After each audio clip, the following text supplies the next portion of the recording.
राधे राधे, जय श्री कृष्णा। आज मैं आपको कार्तिक मास में लक्ष्मी जी की एक पौराणिक कहानी सुनाने जा रही हूँ। कार्तिक मास में विष्णु जी के साथ में अगर लक्ष्मी जी की कहानी सुनी जाए तो माँ लक्ष्मी का आशीर्वाद घर परिवार पर हमेशा बना रहता है। लक्ष्मी जी की कृपा बरसती है, घर में धन दौलत और वैभव के भंडार भर जाते हैं। पौराणिक कथा इस प्रकार है। एक ब्राह्मण ब्राह्मणी थे। उनके 6 बेटियां थीं।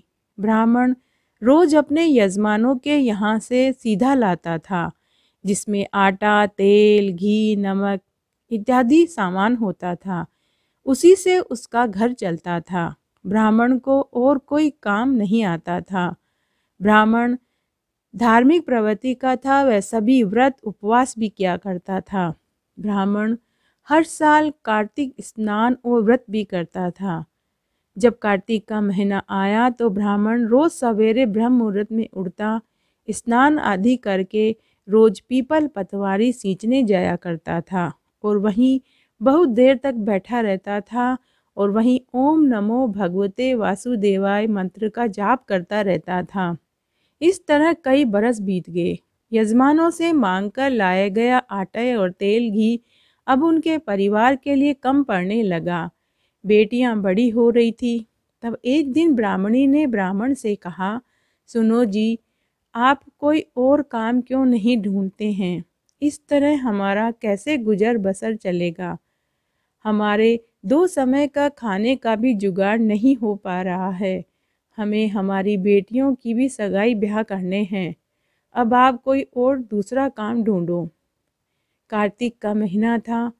ब्राह्मण हमेशा की तरह ब्रह्म मुहूर्त में उठा, स्नान आदि करके पीपल पतवारी सींचने गया और वहीं चबूतरे पर बैठकर सोचने लगा कि मैं अब इस उम्र में कहाँ काम मांगने जाऊँ। मुझे तो कोई और दूसरा काम आता भी नहीं है। मैं कैसे अपने परिवार का पालन पोषण करूँ? कहाँ जाऊँ, क्या करूँ? तभी वहाँ 8-9 साल की एक कन्या ब्राह्मण के पास आई और बोली कि बाबा बाबा, मैं आपके घर चलूं? तब वह ब्राह्मण बोला, बेटी, मैं तो बहुत गरीब हूँ, मेरे पास तो कुछ भी नहीं है। मैं तुझे घर ले जाकर क्या खिलाऊंगा, क्या पिलाऊंगा? बेटी, तुम बहुत अच्छी हो, तुम किसी पैसे वाले के घर जाना। इस तरह ब्राह्मण वापस घर आ गया और सो गया। दूसरे दिन ब्राह्मणी ने फिर कहा कि आपको कोई काम मिला या नहीं? ब्राह्मण ने कहा, भगवान, मुझे इस उम्र में कौन काम देगा? आज और कोशिश करता हूँ। उस दिन ब्राह्मण फिर पीपल पतवारी सींचने गया और वहीं चबूतरे पर बैठकर मन ही मन सोचने लगा कि मैं क्या करूँगा? मुझे तो कोई और काम आता भी नहीं है। हे भगवान, आपने मुझे 6-6 बेटियां दी हैं। अब आप ही उनकी किस्मत का देव, ताकि मैं उनका भरण पोषण कर सकूं। तभी पीपल के पेड़ पर निवास कर रहे भगवान विष्णु से माता लक्ष्मी ने कहा कि हे नाथ, आप इस ब्राह्मण का दुख दूर करो। मेरे से इसका दुख देखा नहीं जाता। तब भगवान विष्णु ने कहा कि हे देवी, इस ब्राह्मण का दुख तो आप ही दूर कर सकते हो। जहाँ आप रहोगी वहाँ सभी सुख और धन आ जाएगा। तब माता लक्ष्मी ने वापस एक छोटी कन्या का रूप बनाया और ब्राह्मण के पास आकर उनके पास बैठ गई और बोली, बाबा बाबा, मैं आपके साथ आपके घर चलूं?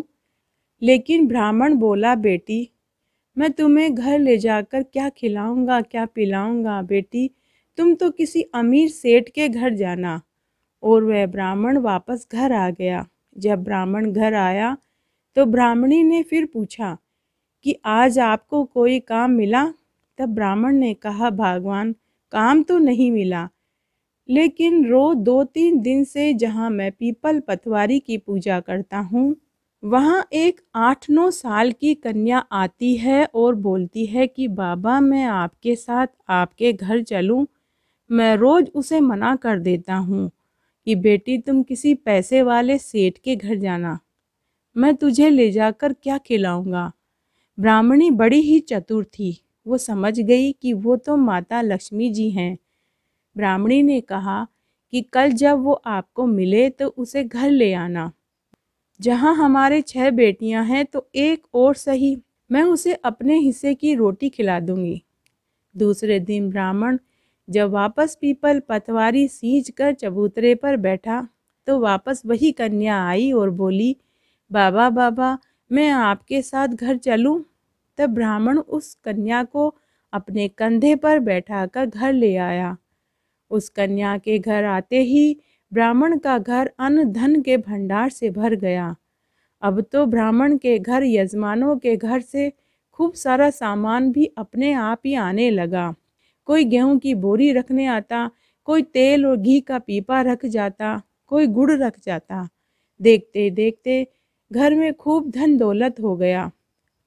फिर सभी बेटियों की शादियां भी एक एक करके अच्छे घरों में हो गई। तब एक दिन वह कन्या बोली, बाबा बाबा, अब मैं वापस जाऊंगी। ब्राह्मण व ब्राह्मणी बोले, बेटी, हमसे कोई गलती हो गई हो, तुम क्यों जाना चाहती हो? तो कन्या बोली, माँ बाबा, मैं एक घर में नहीं रह सकती, मैं घर घर की पौनई हूँ। किसी को रुलाऊंगी, किसी को हंसाऊंगी, किसी को राजा बनाऊंगी तो किसी को भिखारी बनाऊंगी, कुंवारियों के ब्याह कराऊंगी, निसंतानों को संतान होने का आशीर्वाद दूंगी। तब दोनों ब्राह्मण पति पत्नी ने कहा कि बेटी, फिर तुम हमें कहाँ मिलोगी? तब वह कन्या बोली, माँ बाबा, मैं सोमवार को शिव मंदिर में, मंगलवार को राम मंदिर में, बुधवार को गणेश मंदिर में, गुरुवार को केले के नीचे, शुक्रवार को संतोषी माता के मंदिर में, शनिवार को पीपल के नीचे और इतवार को सूरज के नीचे मिलूंगी। ऐसा कहकर वह कन्या सुर्ख लाल जोड़े में पूरे 16 श्रृंगार किए हुए, लाल लाल चूड़ियां पहने हुए दर्शन देकर अंतर्ध्यान हो गई। तो हे माँ लक्ष्मी, जैसे आपने उस ब्राह्मण का उद्धार किया वैसे सबका करना, कहने वाले के, सुनने वाले के और हुक्कारा भरने वाले के। घटती हो तो पूरी हो तो परवान चढ़े, भूले बिसरे नाम तेरे भंडार में भरे। धन्यवाद।